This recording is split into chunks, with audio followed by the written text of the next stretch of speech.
Guys, this Dragon Ball Super episode was insane! It was insane! I can't even begin to tell you guys. Every website that uploaded this was taken down, but the videos were taken down. On YouTube, they were taken down, at least from my knowledge.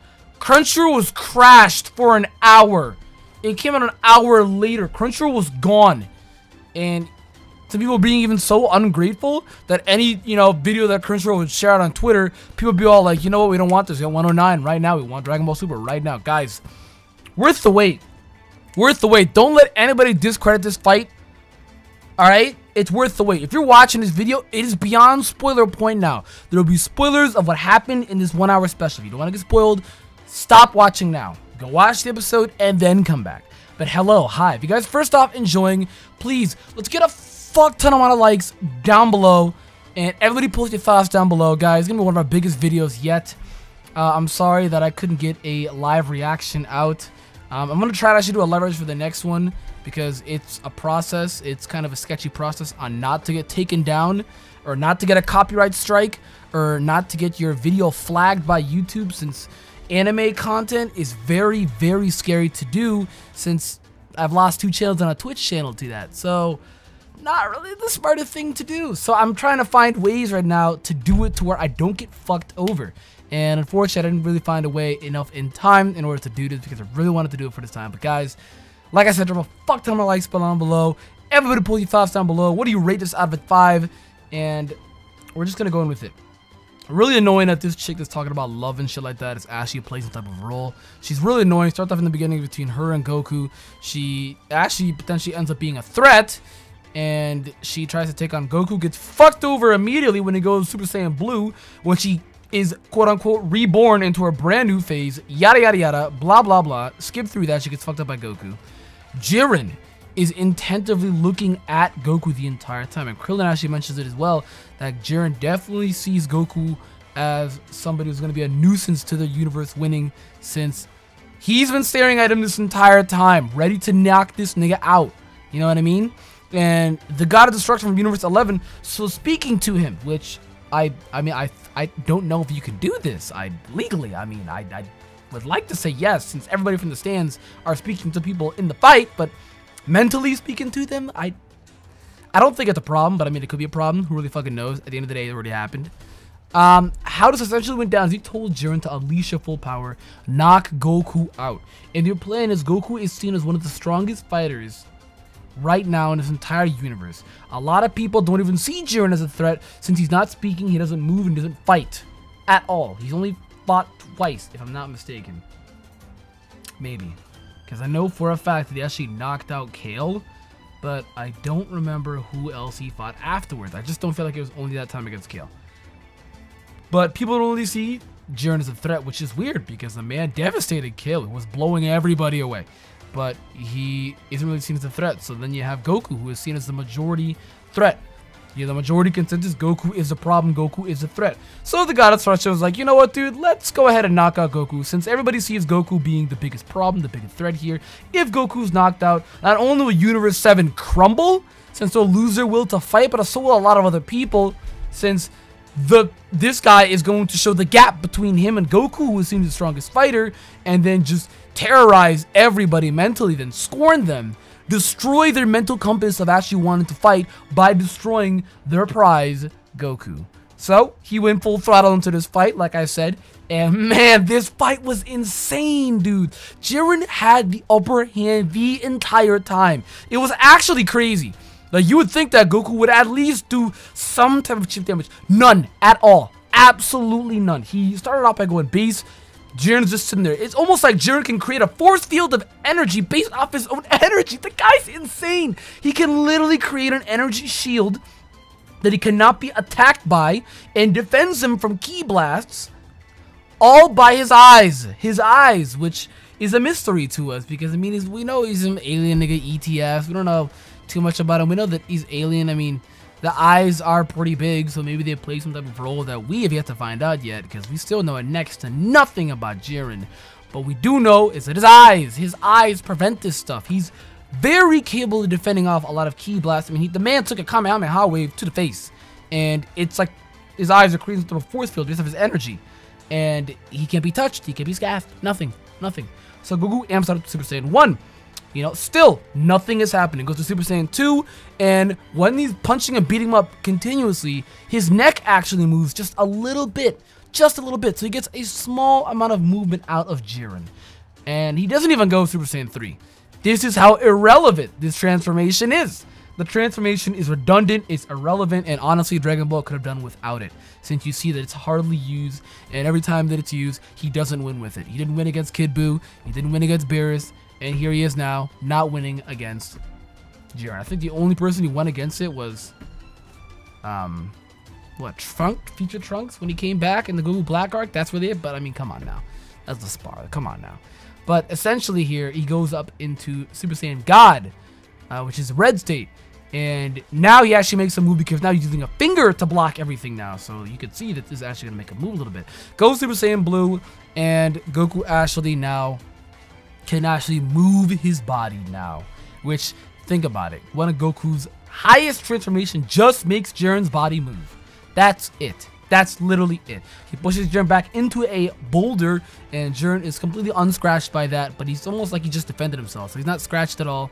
And it gets even worse, because now you have Goku going out to his ultimate max, skip right up to Kaioken times 20, Super Saiyan Blue, and not a damn thing is actually going on. Even Krillin mentioned that all Goku has to do is amp it up to times 20, and he should be able to do a lot better against Jiren, or at least, you know, simmer in and lower the gap between their potential strength. That's not a thing at all. Jiren is still infinitely stronger than Goku. I mean, Whis mentioned it himself, that Jiren is actually somebody who is equal to or stronger than a God of Destruction. They mentioned there is a mortal that's actually stronger than a God of Destruction, and that's Jiren. Jiren is stronger than a God of Destruction. That means every other God of Destruction that we see in the stands, he could potentially be stronger than them. Now, sure, all the God of Destructions have their own different powers, but Jiren is stronger than a few of them. Jiren is stronger than the name itself, God of Destruction. So Goku is going up against somebody that is God of Destruction level. That is insane. He did go up against Beerus. He didn't win that fight, but he closed in the gap once he went Super Saiyan God. So now it's like, but mind you, Beerus is using full ultimate power there. Neither is Jiren. Jiren is using a fragment of a power. I want to say like 3 to 5% Jiren is actually using against Goku. So Goku's getting absolutely blown away, and it gets even worse because now you have Goku tossing a spirit bomb, getting the energies from the androids, from all of his fellow comrades. Vegeta's petty ass didn't give him any energy, but he even knows that Frieza gave him energy. Frieza wanted to see where this would go, his curious smart ass, you know what I mean? And I'm surprised that even Beerus didn't even give energy out. I mean, you think that he would, but I mean, I guess maybe some type of TOS, maybe he can't. I don't fucking know, dude. I don't know.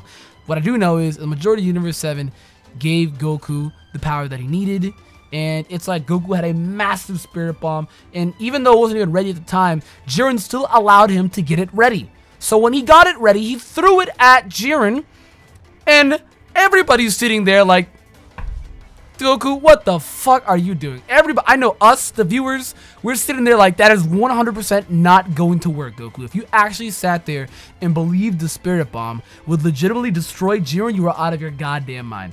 Nobody I know actually believed that that Spirit Bomb was going to work. Nobody. I know nobody.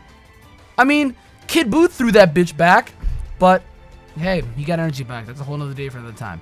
With this though, with Jiren, oh my god, he makes Kid Buu look like a fucking joke. Throwing this back was the easiest thing ever for Jiren. He used one hand to throw it back.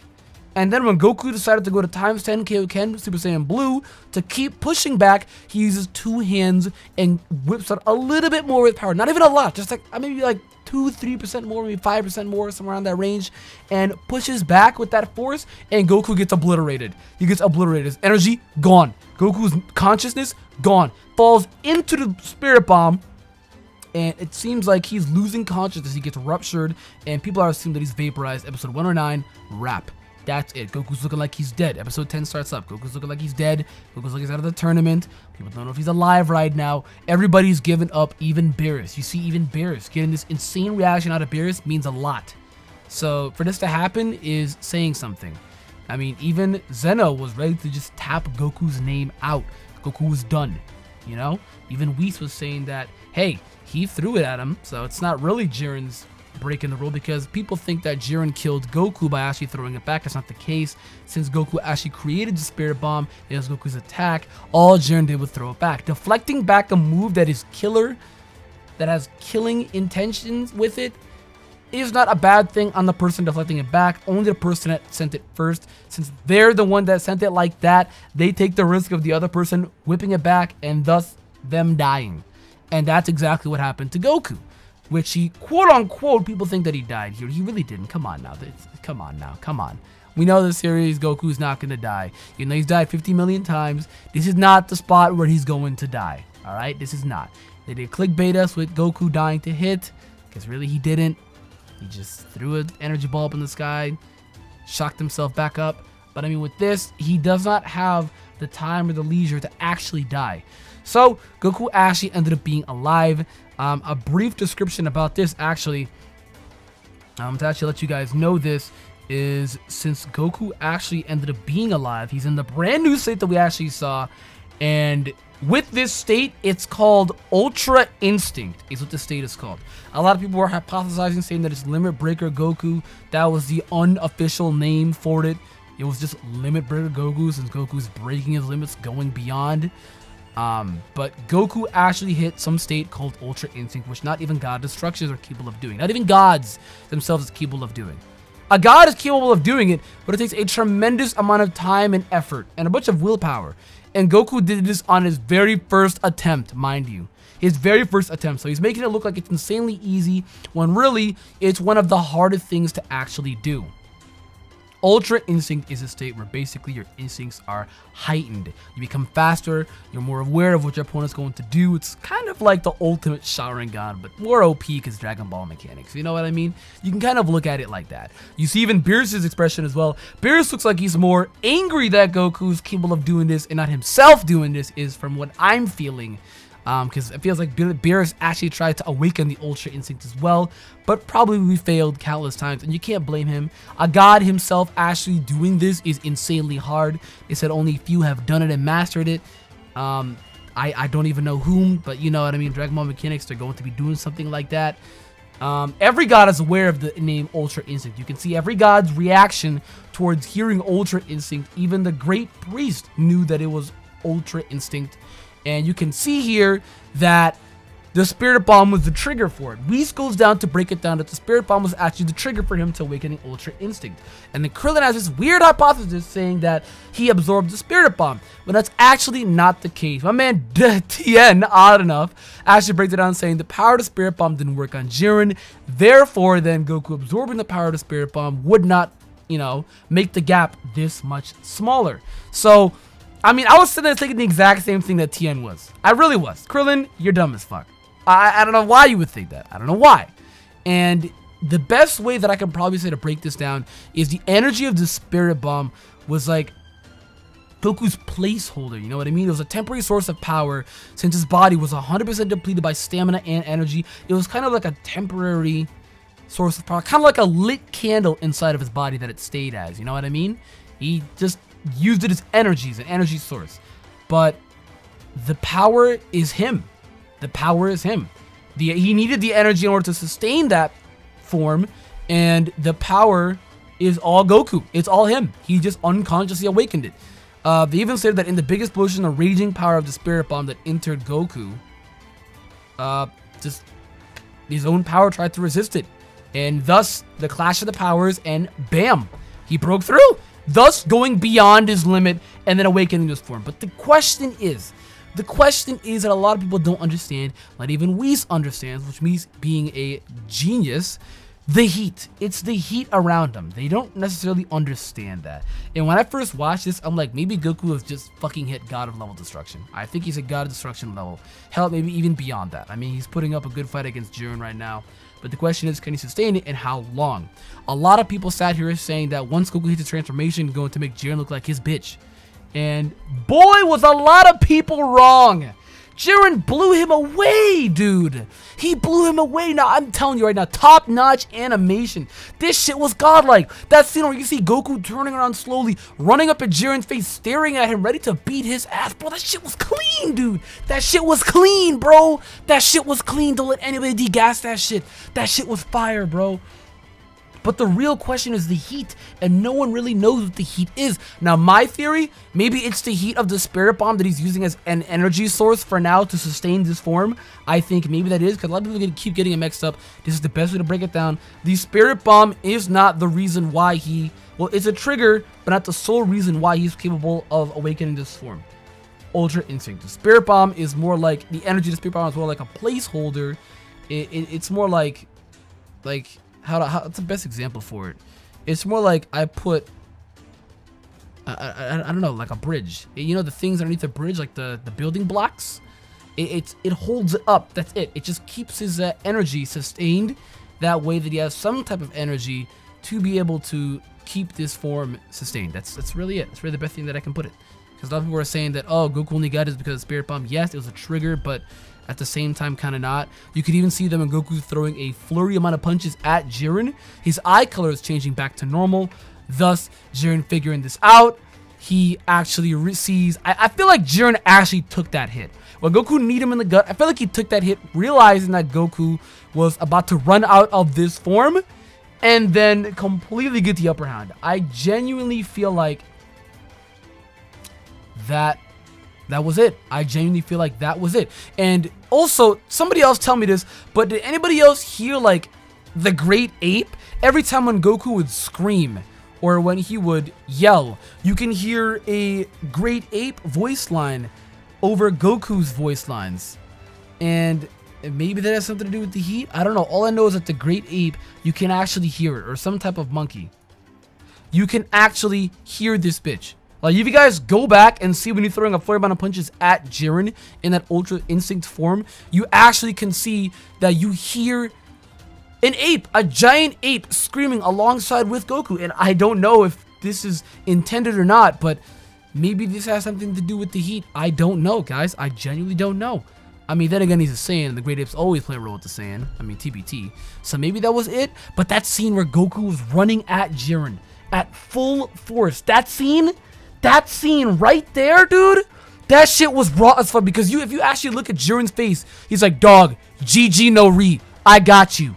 And damn right he did. He literally did. I thought that when they zoomed in on his mouth that he'd smirk or smile, but he didn't. He's just like, Saiyajin, quite interesting beings. And I'm like, dude, this nigga's OP.